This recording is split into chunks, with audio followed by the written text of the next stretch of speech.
Berjumpa lagi dalam permenungan kita edisi Rabu 20 April 2022 dalam Oktav Paskah. Bacaan-bacaan liturgi hari ini, bacaan yang pertama dari Kisah Para Rasul bab 3 ayat 1 sampai 10 dan bacaan Injil dari Injil Lukas bab 24 ayat 13 sampai 35. Kedua bacaan liturgi hari ini mengungkapkan kegalauan manusia, kegalauan para murid Yesus atas hidupnya dan atas apa yang terjadi dalam kehidupannya. Kedua murid yang ke Emmaus mengalami kegalauan. Penyebab kegalauan yang mereka alami adalah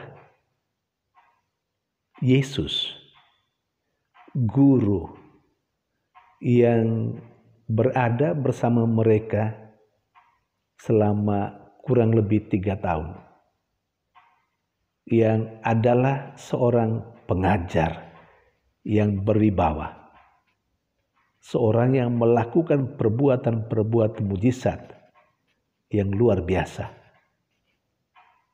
Akhirnya mati, disalibkan.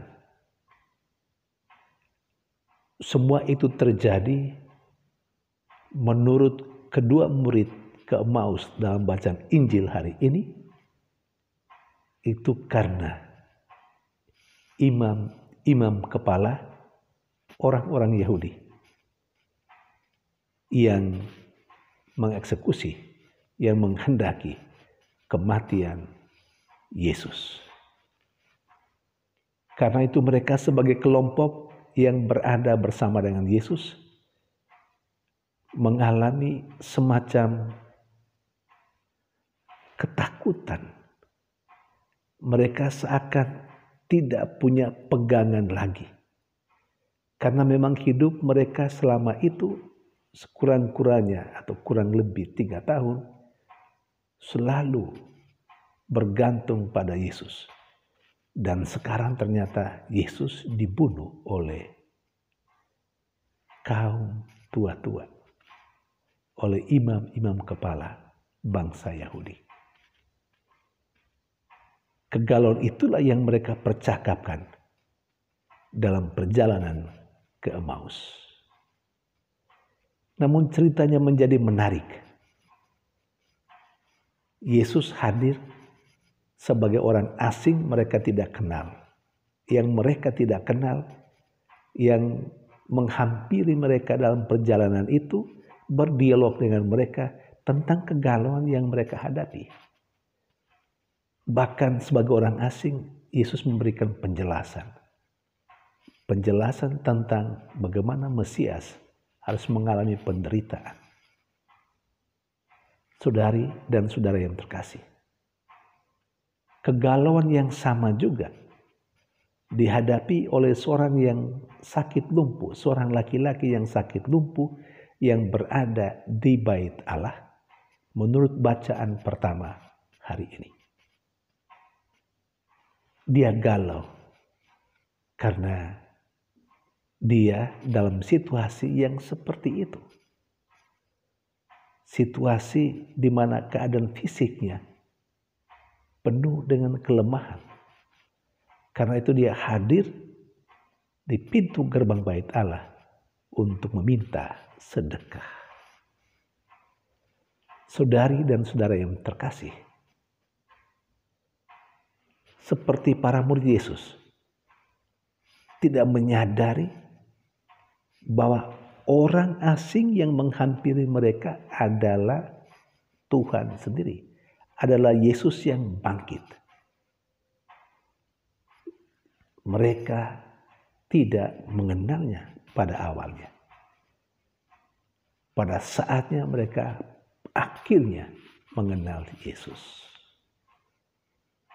Ini menggambarkan juga bahwa dalam kegalauan hidup kita sebagai manusia, kegalauan karena alasan apa saja, mungkin karena sakit penyakit yang kita hadapi, mungkin karena kehidupan ekonomis yang tidak berjalan baik, mungkin pekerjaan yang tidak bagus, mungkin karena kita di PHK.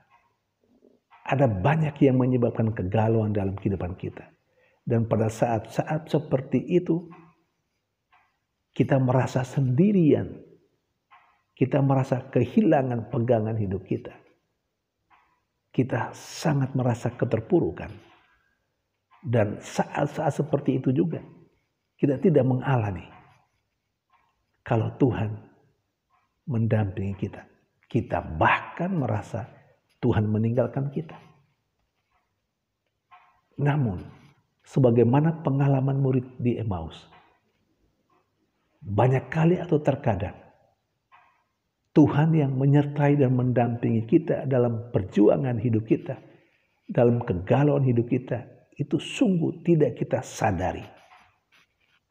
Padahalnya Tuhan sedang berjalan bersama dengan kita. Tapi itulah apa yang menjadi kebiasaan kita saat-saat kita mengalami kegalauan hidup. Saat seperti itu kita tidak pernah merasakan. Bahkan kita merasa kalau Tuhan meninggalkan kita.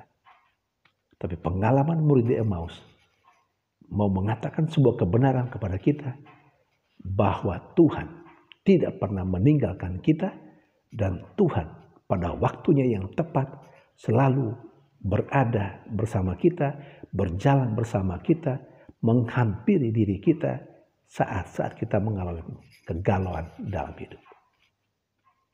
Ini seharusnya menjadi pembelajaran bagi kita yang menguatkan kita menghadapi berbagai macam situasi yang mungkin menimbulkan kegalauan dalam hidup kita. Ingat, Tuhan tidak pernah meninggalkan kita dan Dia selalu berjalan bersama dengan kita. Hanya kita seringkali tidak mampu melihat bahwa pada saat atau dalam keadaan keterpurukan kita, dalam kegalauan kita, Tuhan sedang berjalan bersama dengan kita. Melalui pengalaman seorang lelaki yang lumpuh dalam bacaan pertama, Tuhan hadir. Yesus yang bangkit hadir dalam diri Petrus dan Yohanes yang memberikan apa yang ada pada mereka untuk menyembuhkan lelaki yang lumpuh itu, yang sebenarnya yang mengharapkan sedekah dari mereka.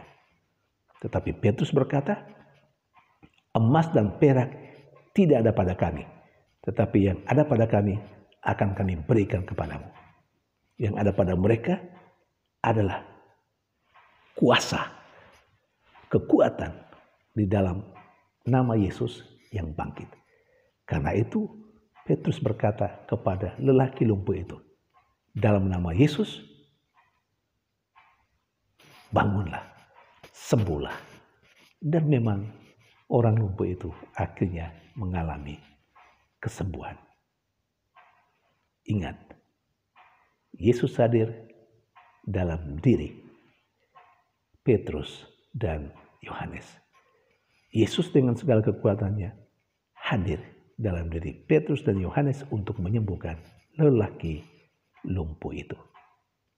Saudari dan saudara yang terkasih, poinnya jelas sebagai permenungan kita.